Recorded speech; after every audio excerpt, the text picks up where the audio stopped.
Vicentín por parte del gobierno, y muchos se sorprenden y dicen vinieron por todo también para quedarse con empresas, algo que en otras partes del mundo ocurre, pero que muchas veces nosotros vemos solo lo nuestro y no vemos eso, ¿no? Claro, lo que pasa es que hay que tener en cuenta cuál es el contexto internacional en este momento. En este momento quedó demostrado, esta pandemia nos quedó demostrado que el Estado es el que soluciona los problemas de esta característica, ¿no es cierto? Un Estado presente.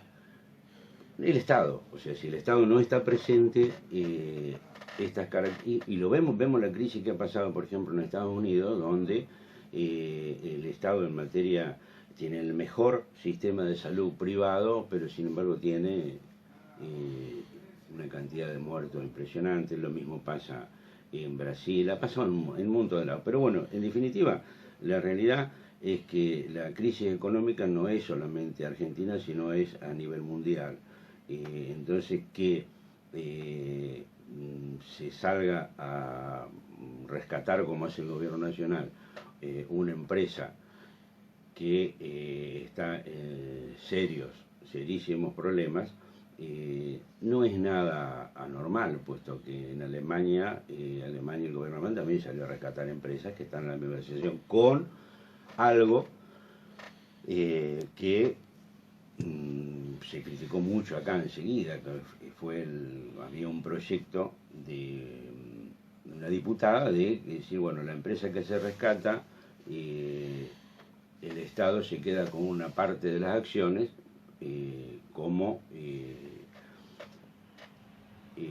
para no decir, bueno, rescato una empresa, pongo plata, el Estado pone plata en una empresa y la empresa no deja nada. Esa es la realidad. Y pasó en Alemania y va a pasar y está pasando en Europa.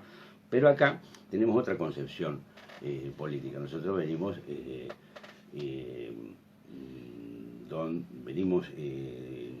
vivimos en una sociedad donde todo lo que haga el Estado, una concepción política que concretamente la neoliberal, piensa que el Estado no tiene que intervenir, ni aún en esta situación mundial, que el Estado no tendría que intervenir.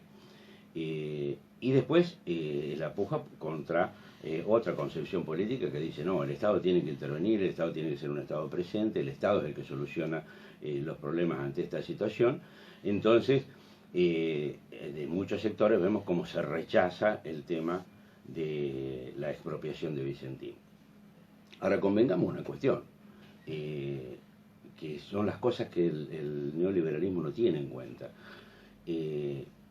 Cuando hablan de la propiedad privada, dice, atropellan la propiedad privada. Perfecto. Si esta empresa, Vicentín, hubiera sido una empresa que no estaba en las condiciones en que está, podemos decir, si una empresa próspera, sin ningún tipo de problema ni nada, podríamos decir el Estado avanza sobre la propiedad privada. Pero no es esa la situación de Vicentín. Y todo es público conocimiento que no es esa. Pero el agravante de esto es que detrás de esa idea de que se hace un avance sobre la propiedad privada, se está escondiendo algo que nosotros hemos visto a lo largo de 50 años de historia en el país, que es el tema de una empresa que avanzó desde lo privado, avanzó sobre los bienes del Estado. ¿Y por qué digo avanzó sobre los bienes del Estado? Porque le debe al Estado 18.000 millones de pesos, más 12.000 y pico millones de pesos de aporte fiscal, o sea, de impuestos que no se los pagó.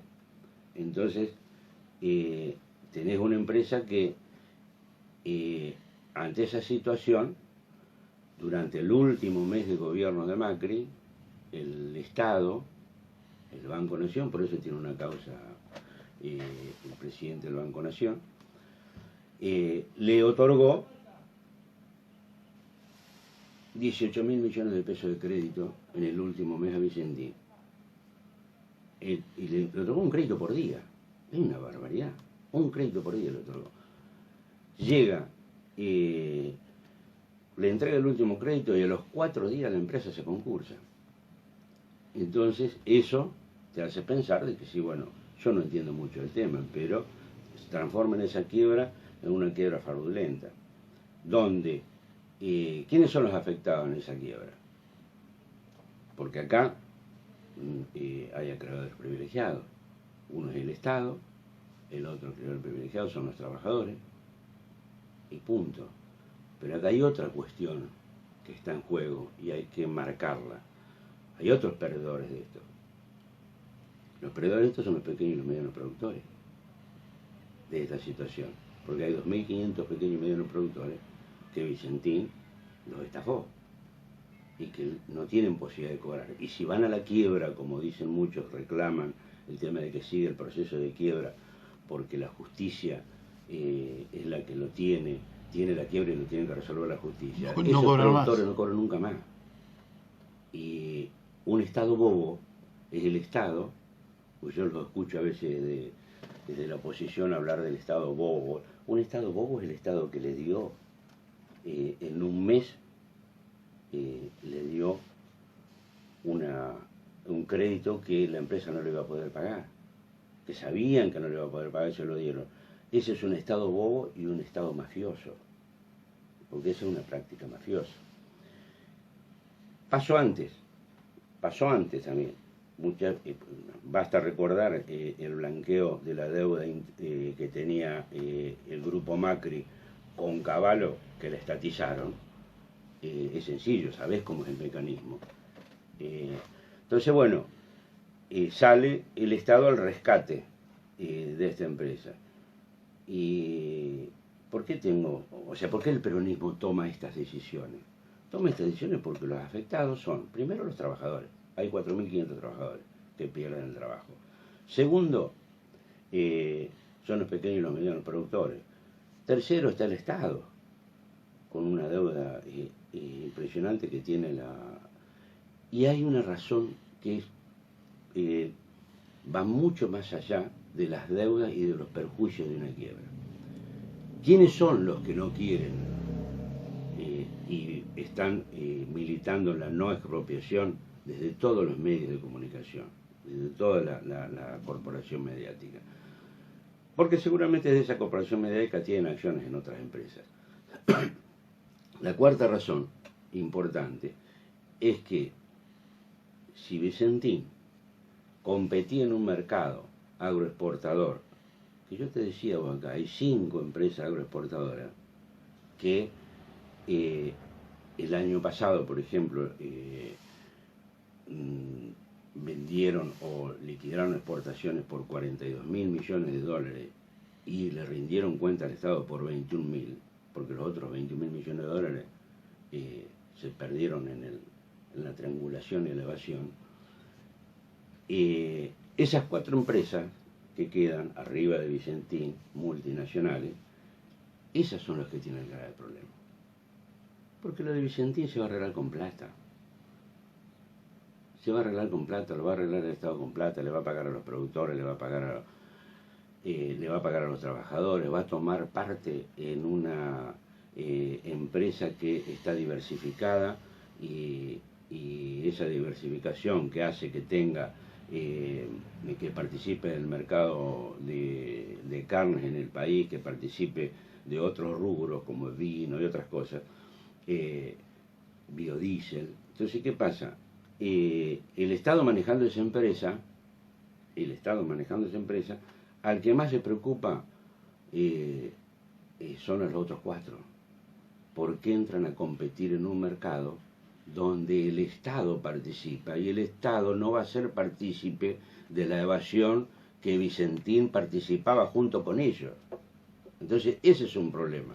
Entonces son esos los que están haciendo lobby para hacer que no pase la expropiación y inventan un montón de cosas que no tienen sentido. La expropiación está contemplada en el artículo 17 de la Constitución Nacional y en otros artículos también. Entonces cuestionan el tema de la ley, que hay que hacerlo dentro de la ley. Entonces reconocen que la expropiación está dentro de la Constitución, pero dice la intervención no. Pero, ¿por qué no hablan del peligro en la demora que había en que esto espere una ley del Congreso? Congreso donde la oposición no quiere ni siquiera sentarse a discutir ni a reunirse para dar quórum y discutir. ¿Saben cuál era el peligro de la demora?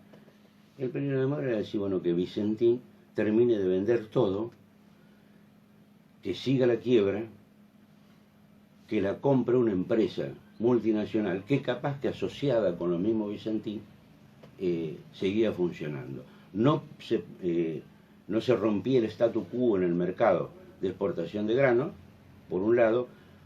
Por otro lado, como hicieron 50.000 veces, estafaron al Estado, ¿no es cierto?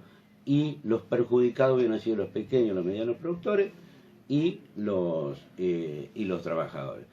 Y uno a veces se preocupa porque yo he trabajado muchas veces en el campo, tengo relaciones con gente del campo, con gente que es, porque hay perjudicados en la zona por esto. Sí, sí.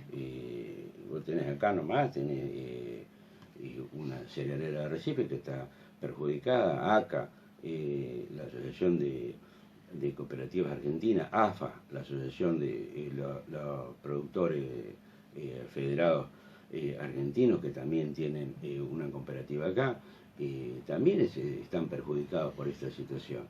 Entonces, a mí lo que me llama la atención, no que me llama la atención porque sé cómo es el tema, es que desde todos los medios hegemónicos están planteando el tema de viendo cómo el Estado tira para atrás la decisión. Y yo espero que no la tire para atrás la decisión. Creo que no la va a tirar para atrás la decisión. No la va a tirar para atrás la decisión porque esta es la mejor salida que se tiene de esta situación. Y aparte porque marcaría a partir de acá una derrota del poder, o una nueva derrota del poder político sobre el poder económico, que esto es fundamental.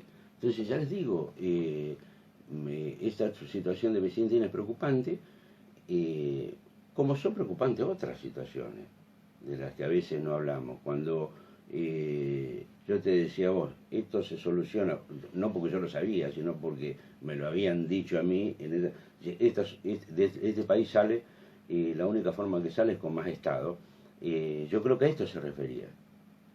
A esto se refería. Esto es más Estado. Esto es un Estado presente y atento a todas estas cosas que han pasado en el país, que no es de ahora, han pasado desde hace muchos años atrás.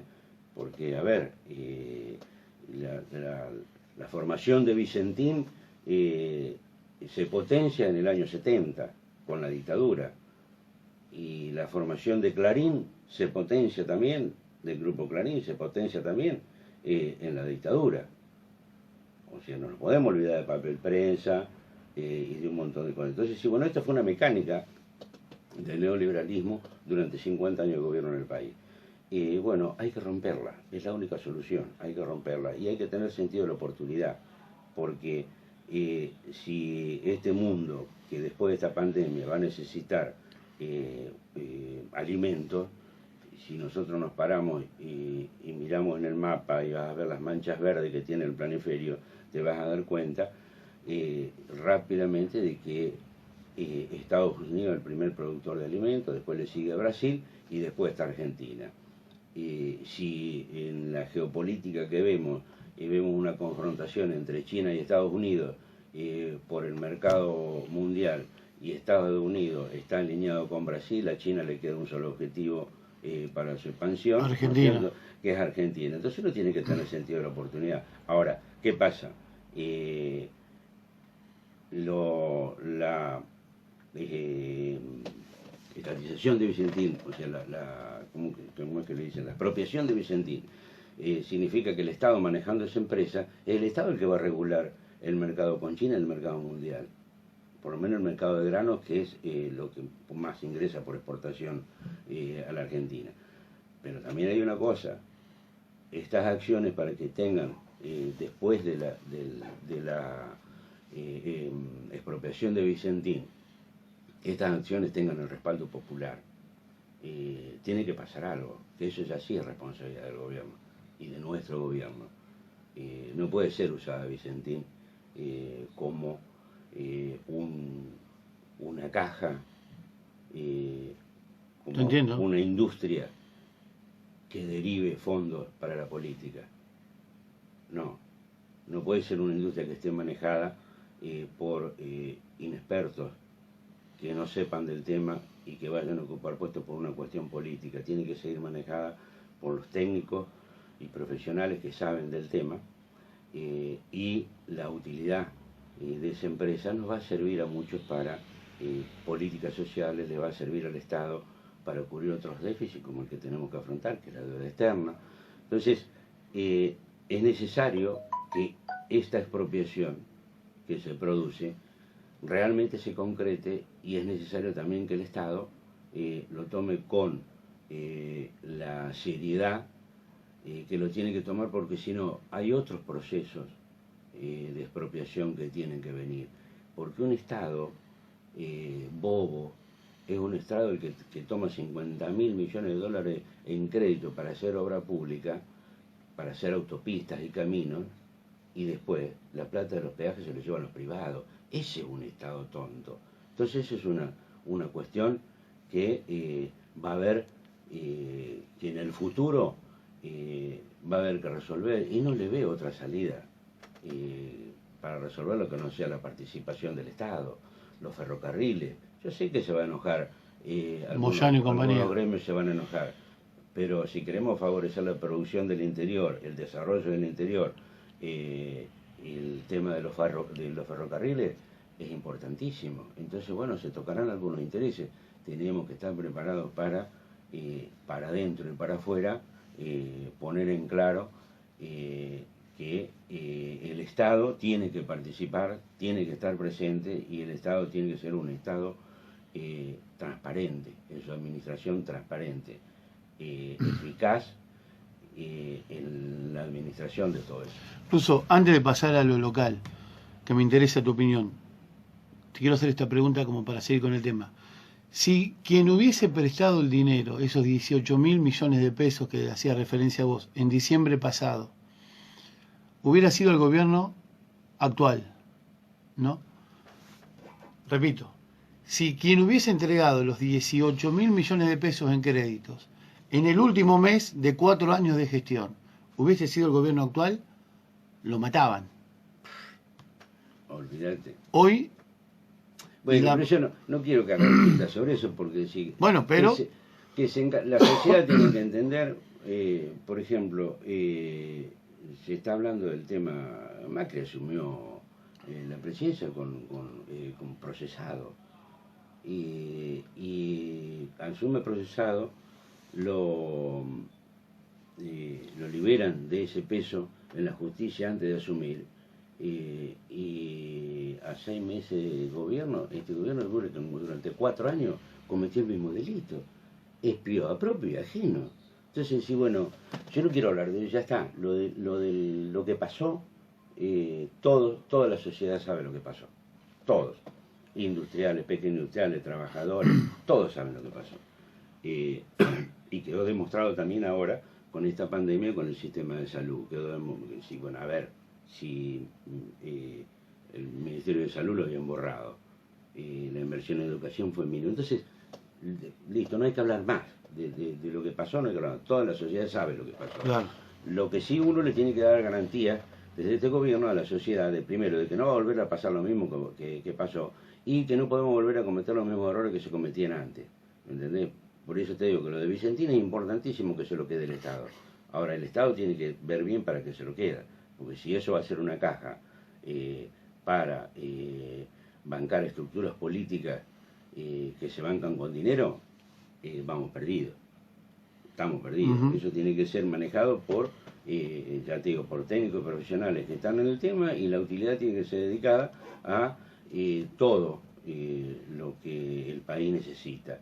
Cuando se habla cuando a veces yo me río porque todos le disparan al tema y se la agarran con el tema en todos los medios, digamos, se la agarran con el tema de la soberanía alimentaria. Si vos tenés una empresa que realmente es pujante y lo que produce lo reinvierte en esa misma empresa y diversifica más su producción, es muy probable que sea un actor muy importantísimo en la soberanía alimentaria. ¿Por qué? Y va a ser importantísimo porque no hay soberanía alimentaria si no hay una regulación de precios de la comida en el país. Y bueno, es la oportunidad de hacerlo. Russo, viniendo a lo local, poquito más de 6 meses de Iguacel, ¿cómo lo ves? Mira, yo de lo local no te voy a hablar.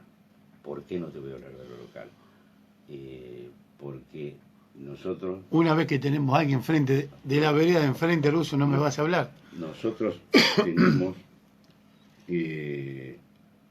5 concejales que son participan de este gobierno, que cumplen la función de oposición, y son ellos los que tienen que hacer las evaluaciones de la gestión, que son los que saben, y porque la gestión tiene 2 caras, de la puerta para afuera y de la puerta para adentro. Entonces, son ellos los que tienen la responsabilidad de hacer las evaluaciones de la gestión. Yo le puedo hacer una evaluación como vecino, que tampoco la quiero hacer porque, a ver, nosotros tenemos lo que tenemos. Sarmiento tiene lo que el peronismo quiere, lo que el peronismo en su gran parte quiso que tuviera. O sea, ¿el peronismo quiso que Iguacel sea intendente? Y un sector del peronismo sí. Hubo mucho fuego, como dijo Aníbal Fernández en un momento, hubo mucho fuego amigo. Pero bueno, son situaciones que ya está. ¿Qué vamos a rehumar? No hay que llorar sobre la leche derramada. Y tampoco hay que plantarse ante el gobierno municipal y creer que denostándolo se va a hacer algo constructivo. Acá lo que hay que hacer es dejarlo, que el gobierno, porque aparte van 6 meses de gobierno, tampoco se puede hacer una evaluación. 6 meses con la pandemia en el medio. Importante la gestión, 6 meses de gobierno, la pandemia, la situación, todo. Y sí, bueno, entonces no hay que hacer, o sea, yo no estoy en condiciones de hablar de la gestión local. Si vos me decís que te diga, bueno, lo que opino de concretamente, pura y exclusivamente, de Iguacel en su cuestión a nivel nacional, sí, te puedo opinar. Pero bueno, pero tampoco sirve, para que ya está. Ya se va a encargar la justicia, se tienen que encargar de todo, y no soy yo el que tengo que plantearlo acá. Hay otras responsabilidades políticas más arriba que son los que se tienen que hacer cargo de esto. Yo tengo un grupo, tengo varios grupos, uno de ellos con colegas de la zona, un colega de cada ciudad. Y leo, porque me gusta saber lo que pasa en la zona, no solo aquí, que en todos lados los concejales de Unidad Ciudadana, Frente para la Victoria, como quiera llamarlo, han repartido un montón de cosas, alimentos, elementos de limpieza, y acá también. Pero yo lo que veo es que en otros lados se baja muchas cosas para el vecino. Y acá los concejales tienen que sacar plata de su bolsillo para comprar esos elementos. ¿Está bien esto que se, está bien No que está sea mal, así? no, está mal que saquen plata de su bolsillo. Es más, está mal que lo hagan, porque lo pueden hacer en una cuestión de solidaridad con la gente, para que es responsabilidad del gobierno, que son los que se tienen que hacer cargo de eso. No son los concejales los que tienen que ir a repartir alcohol o una caja de arroz y poroto, o no son los concejales. Por eso es el concepto que nosotros tenemos equivocado muchas veces. Acá hay un gobierno que se tiene que hacer cargo de esas situaciones, porque tiene un departamento de desarrollo social, esos son los que se tienen que hacer cargo. Ellos gobiernan. La oposición no tiene que hacer eso. Tiene que, sí, lo hace por una cuestión de solidaridad con la gente, pero no es la responsabilidad de un concejal hacer eso. La responsabilidad que tiene el concejal, y principalmente todos los concejales, no los oficialistas, no todos los concejales, constitucionalmente la responsabilidad que tienen es controlar la gestión, no ir a hacer caridad. Para eso están otras organizaciones en la sociedad que están para que se dedican a eso. Los concejales se tienen que dedicar al control de la gestión, y lo que tienen que gestionar, lo que le hace falta a la comunidad, por mandato popular, es el Ejecutivo Municipal. Yo no sé si entendiste lo que apuntaba, que Sí. en otros lados bajan cosas Sí, para, digamos, para que los concejales de la oposición, en este caso, en otras ciudades del oficialismo, puedan colaborar y dar a la gente. vos a qué terreno me querés llevar. A ninguno, a Eh, contarte lo que pasa, que yo veo que en otros lados, desde provincia o nación, bajan alimentos, artículos de limpieza, que los mismos concejales del mismo partido a nivel nacional o provincial, que en algunos casos son oposición y en otros no, bueno, por pero ahí reparten. hay que tener Acá no ha llegado hay eso. que tener el criterio para eso de que la construcción política es una construcción colectiva donde participan no solamente los referentes y los dirigentes, sino toda la militancia en su conjunto, y acá todavía no se ha dado esa situación. Acá las construcciones políticas, principalmente del peronismo, no han sido colectivas, han sido construcciones políticas individuales. Entonces, esa situación por ahí no se da. Es una pena porque Y sí, son errores y cosas que tenemos que corregir de la puerta del peronismo para adentro. yo lo No veo, solamente a nivel local, también hay que corregirlas para arriba. yo lo veo muy separado el peronismo local ruso. Sí, está dividido. Y va a ser difícil porque es fácil decir, no, después nos juntamos todos. Es mentira. Después es difícil. No, no es difícil juntarse. Lo difícil es plantearse ante una construcción colectiva donde se interprete claramente lo que decía Perón: en el movimiento nadie es imprescindible y todos somos necesarios. Lo difícil es que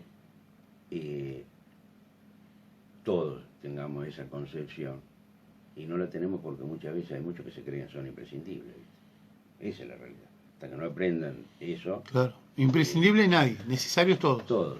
Entonces, hasta que no se aprenda eso y tengamos referentes que se creen imprescindibles en esa construcción política, no son capaces de dar un paso al costado, que no son capaces de aportar a la construcción colectiva, bueno, tenemos un problema. Porque después todo eso se puede lograr, pero después vos tenés que lograr que todo eso tenga la aceptación popular, Claro, a la hora del voto, ¿me entendés? Y muchas que no es veces, fácil. que no es fácil, aparte que no es fácil porque eso tenés que sentarte a plantear, decir, bueno, a hacerle una propuesta a la superadora a la gente. Pero lo peor de esto, porque vos podés tener la propuesta, lo peor de esto es que cuando todos se sienten imprescindibles y no se someten a la legitimación interna, o sea, no se someten a elecciones internas, están esperando que el Dios venga y lo bendiga. Cuando el Dios no lo bendice, salen enojados, se van a la casa y votan en contra. ¿Me entendés? Entonces, sí, bueno, eso es lo que nos falta clarificar dentro del peronismo en el orden local. Y el año que viene hay elecciones, ¿no? Sí, Podrá haber interna, imagino. sí, debe haber interna. Pero estoy seguro que va a haber interna. Estoy seguro que va a haber internas porque también llegó el tiempo de un trasvasamiento generacional y una renovación. Si vos seguís haciendo siempre lo mismo, no esperes resultados diferentes. Claro. ¿Me entendés? O sea, vos tenés que hacer algo diferente si querés cambiar los resultados. ¿Entendés? Entonces, sí, bueno, hay ciclos que se terminan y yo creo que y ciclos que vuelven a empezar. Bueno, muchas veces en tu casa tu viejo por ahí te dio una cachetada para que vos puedas reaccionar de algo que estabas haciendo mal. Bueno, nosotros recibimos la cachetada. Si no reaccionamos, y nos van a dar otra. Entonces esa es la realidad. ¿Y vos creés que están más cerca de reaccionar o que te den otra? No, van a reaccionar. Se va a reaccionar. Se va a reaccionar, el peronismo se va a reorganizar.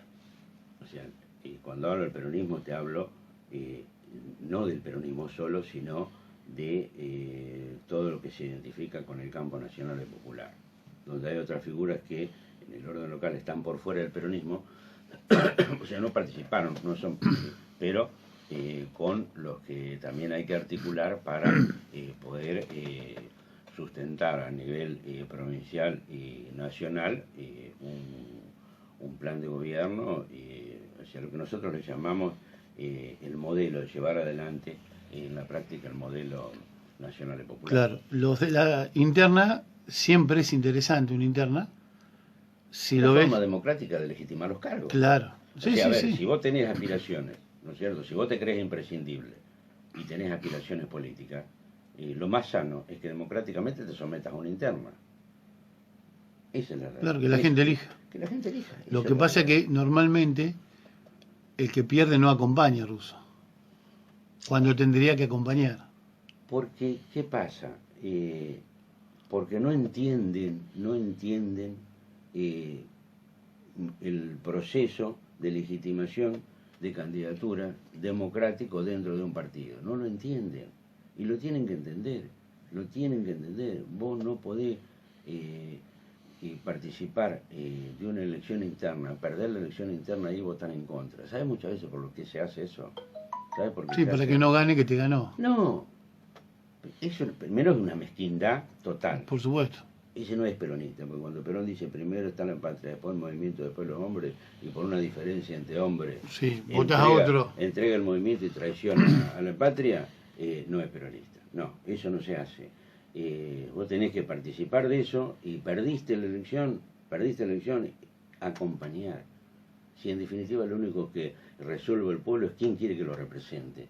Y si sos democrático, vos no te vas a enojar porque la sociedad o el peronismo en el orden local me elige a mí para que lo represente. Y yo no me puedo enojar si te elige a vos. Nos eligió para que vos conduzcas y votó para que yo lo acompañe. Entonces eso es lo que uno tiene que lograr. Pero también a veces se zafa porque tampoco las campañas políticas internas no se hacen en base a propuestas, sino se hacen en base a resaltar el defecto del adversario para igualar para abajo. Acá lo que hay que sumar es virtudes. El que tiene aspiraciones tiene que sumar virtudes para igualar para arriba y no caer en esa pelea descarnada donde se tocan aspectos que no tienen nada que ver con la política, como situaciones familiares y cuestiones particulares. Entonces cuando se cae en esa bajeza, después es muy difícil dar marcha atrás. ¿Entendés? Entonces, eso es lo que nosotros tenemos que aprender. Pero yo creo que hay una camada de gente joven dentro del peronismo que falta hoy por hoy conducir y conducir, que interpreten un montón de cosas y que son la reserva del movimiento en el orden local. Yo no veo no veo un conductor dentro de esa gente, Russo. Un conductor, uno estoy, digamos, No, desde... un conductor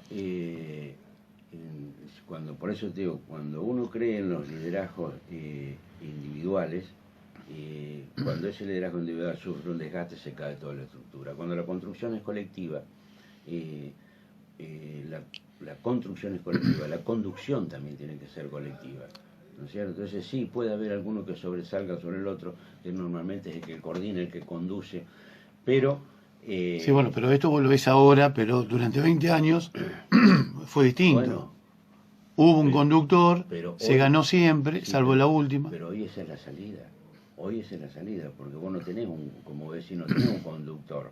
No, hoy no. Va a surgir alguien destacado, seguramente, porque va a pasar las elecciones de medio término, que son el año que viene. La mitad de los concejales el año que viene, y de ahí para adelante también tiene que empezar a aparecer alguien que tenga no solamente la posibilidad de integrarse a una conducción colectiva, sino esa conducción colectiva va a encontrar un líder ahí, hombre o mujer, que asuma la responsabilidad de presentarse como candidato a intendente, porque faltan 4 años todavía. Sí, sí. ¿Líder se nace o se hace? No, el liderazgo se construye. El liderazgo se construye. No, nadie nace líder de nada. Se construye. se construye. O sea que dentro de los que tenemos hoy del peronismo, alguno de ellos... Dentro de lo que tenemos del peronismo o fuera del peronismo, porque cuando yo te digo que la idea es la construcción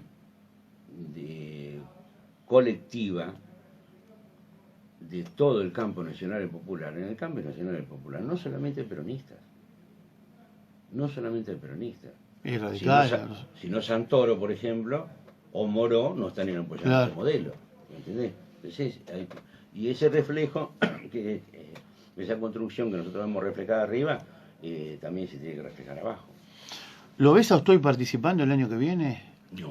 No sé, yo creo que Oscar es diputado provincial, debe estar muy limitado por su edad y por su condición física ante esta pandemia para su participación. Pero creo Mira que es interminable Ostoy. creo que debe tener... ¿Cuántas veces lo dieron? Debe tener aspiraciones, no hablé con él nada, pero creo que debe tener aspiraciones a su reelección como diputado provincial. La verdad que no sé qué es lo que va a hacer. Bueno, yo porque como el año que viene hay elecciones que no son las más importantes son dentro de 3 años más o menos. Sí, es cuando se disputa poder real. Claro, esto Real. también es importante, tener la mayoría de concejales. Y sí, acá va a ser importante, es una elección extremadamente importante esta, porque hay cuestiones que yo no te las quiero adelantar, pero que pueden cambiar la estructura total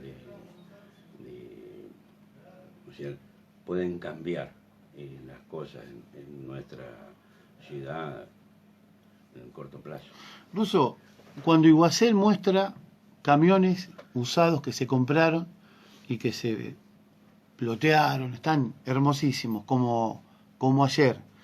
Cuando muestra que se invirtió mucha plata en el sistema de salud, como corresponde, pero que así todo están intentando, no hicieron 2 cuadras con un pavimento distinto, un pavimento ecológico.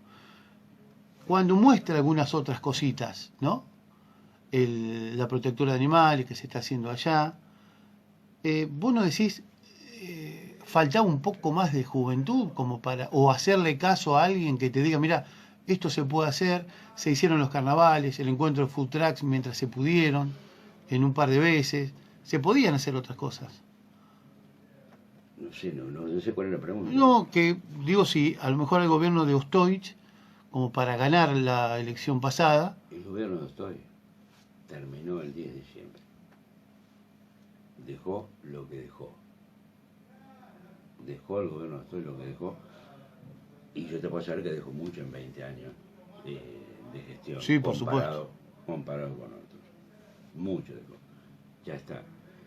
El gobierno de Iguacel lo que tiene que hacer no es más de lo que se comprometió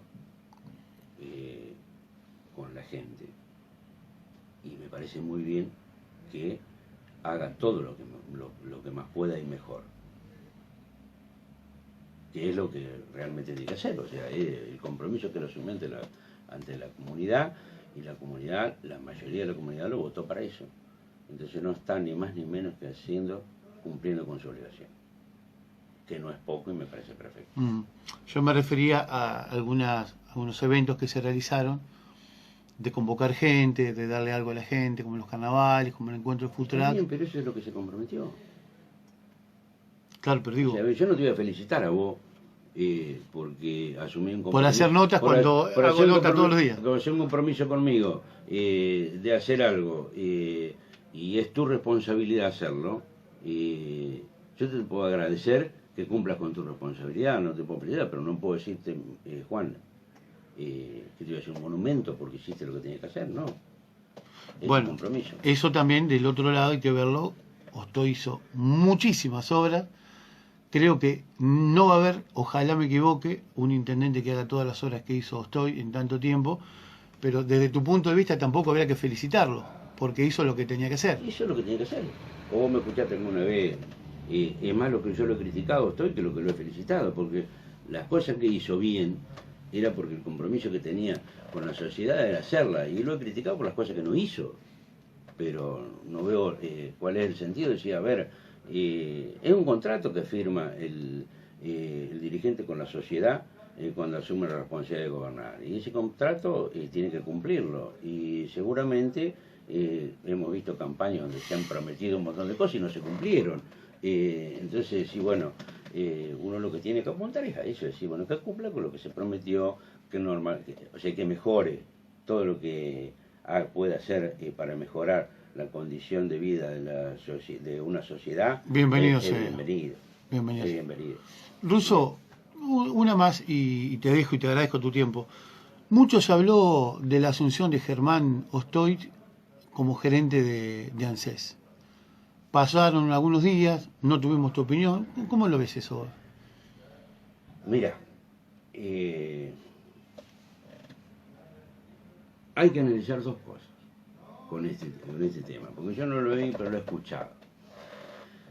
Primera cuestión que hay que analizar. Dentro de la ley todo, fuera de la ley nada. Eso decía el general Perón, y a veces decían los muchachos que controlarlo para que... por las dudas. Por las dudas. Pero el nombramiento de Germán está dentro de la ley. ¿Por qué está dentro de la ley? Porque para ese cargo no exige la ley que sea ni abogado ni nada. Solamente exige que tampoco se lo exige, lo puede nombrar, puede ir cualquiera ese cargo. Lo mejor es muchas veces que tenga quien asume ese cargo sentido común, sensibilidad social y condiciones de buena persona, el manejo de la gente, el buen trato con la gente y nada más. ¿Entendés? Entonces no sé por qué se sorprenden que lo hayan designado a Germán Ostoich. Yo sé lo que me dicen todos, lo que dice la gente, pero es una cuestión que uno no puede plantear para adentro. Ahora, cuando alguien te exige a vos, porque eso lo vi, te exige a vos que le hagas una nota al ex intendente Ostoich pidiéndole explicaciones por qué nombró a su hijo en ANSES. Primero, que no lo nombró Óscar Ostoich. Segundo, yo veo de quién viene la exigencia, y cuando veo que esa exigencia que te plantean a vos viene de alguien que en el orden local representa a un gobierno nacional que durante 4 años aceptó, sin decir nada, que Laura Alonso, que sí constitucionalmente tenía que ser profesional, la aceptó nada más y nada menos que en la Oficina de Anticorrupción, que esa misma mujer declaró públicamente que no iba a querellar contra el Estado porque para eso estaba la oposición, mamarracho total, ¿cierto? Que alguien que representa eso que pasó en el gobierno nacional, acá, que lo representa acá en Sarmiento, venga a pedirle explicaciones por el nombramiento de un compañero en una ciudad de 20.000 habitantes y haciendo alguna cuestión, algún planteamiento de lo moral y de lo ético, eso sí me enoja, porque yo tengo autoridad moral para, como muchos compañeros dentro del peronismo que hemos trabajado, militado y todo, tenemos autoridad moral para decirle a Oscar, si quiere decir, che, Oscar, dejate de joder, estás haciendo una empresa de la política, estás haciendo una empresa familiar, todo, pero para adentro. Yo tengo autoridad moral para decírselo, y un montón de compañeros que hemos trabajado mucho en esto, pero no tiene autoridad moral quien te pidió la explicación o te pidió a vos que hicieras la nota, después de ser médico de policía, de haber participado en el proceso, después de, cuando ejercía su profesión, cobrar sumas siderales sobre los bonos de cuando se iban a atender los pacientes, sobre los bonos de la obra social. Eso no tiene autoridad moral para venir a cuestionarme a un compañero mío. No hay que confundirse. ¿Estamos? Entonces, sí, bueno, eso es lo que a mí me enoja. Eso me enojó mucho. Y está bien que me lo preguntaste, porque Te pregunté lo de Germán. Se hacen cuestiones, se hace planteamientos sobre la ética y la moral, y yo pregunto cuál fue la ética y la moral que tuvo ese profesional cuando encima del bono le cobraban los pacientes y no le daba factura, y me venía la excusa de que la obra social, y nos ponía la excusa de que la obra social no le pagaba. Si yo cuando voy a hacer un trabajo y no me conviene que me paguen, no lo hago. ¿Por qué no renunció a la obra social? Y no trabajaba para la obra social. Chao, listo, lo hubiera hecho. ¿Entendés? Entonces, sí, bueno, esos mecanismos, esa doble moral que quieren decir, eso es lo que me enoja. Y máxime porque decir, bueno, yo ya te digo, puedo criticarle todo lo que le pueda criticar, pero para adentro. Lo que no quiero es que me lo critique a un compañero mío, que puede ser el mejor o el peor, pero no acepto que me lo critique a alguien que moralmente no está a la altura, ni lo puede hacer, y menos hacer cuestionamientos morales, porque desde lo reglamentario no está, no cumple, no tiene no hay nada para que no se lo haya nombrado o no se lo haya podido nombrar, que diga la ley, no, Germán no puede ser. No hay nada. Ahora, si vos me hacés un cuestionamiento desde lo moral, desde lo ético, primero mirate. ¿Entendés? Primero mirate, menos que menos viniendo, ya te digo, desde ese lado. O sea, que van a hacer cuestiones, van a plantear cuestiones de moral y de ética, gente que ha tenido conductas antidemocráticas y participación en el proceso militar, porque acá hubo secuestrados acá, en Sarmiento, durante ese proceso. Hubo secuestrados acá. Entonces, sí, bueno, alguien que participó de eso me va a venir a plantear a mí, hacer un cuestionamiento moral sobre un compañero que asume con toda la voluntad del mundo de cumplir con una tarea, y si me sigue es un arreglo político, sí, un arreglo político. Yo me quisiera sentar al lado de la situación por la que está pasando el gobernador, que quien es en definitiva el que nombra, el que hace ese nombramiento, y hasta de una cuestión política es conveniente para el gobernador, porque tiene un diputado provincial que vale más un voto en una banca para el gobernador que un cargo acá en una oficina de ANSES con 20.000 habitantes. No jodamos más, de esto estamos llenos, menos que menos nos puede criticar los del PRO. ¿Qué nos van a criticar de ética? Nos está gobernando alguien que tiene que ocultó un informe de lo que hicieron en vialidad, y lo ordenó él mismo, que ordenó una auditoría en vialidad, y después cuando tuvo los resultados sobre la auditoría de la obra pública en Santa Cruz los escondieron, no los presentaron a la justicia porque no servía como prueba. ¿Qué me van a venir a hablar de ética y de moral? Si tenemos un intendente que cumplió funciones como ministro de Energía y antes de irse de la función aumentó los servicios en un 300%, luz, agua, gas, como ministro de Energía. Un intendente que va a tener que dar explicaciones sobre el sobreprecio de la obra pública cuando estaba gestionando en vialidad, como director de vialidad. Déjense de joder, ¿qué me vienen a hablar de ética y de moral? Vamos, viejo. Russo, muchas gracias, No, me hiciste calentar. No, y eso que te pregunté por una cosa, porque eso me había te fuiste por las ramas. Porque eso me había calentado en la semana. Bueno, Russo, muchas gracias. No, gracias a vos, Juan. Nosotros continuamos en Nuestra Mañana.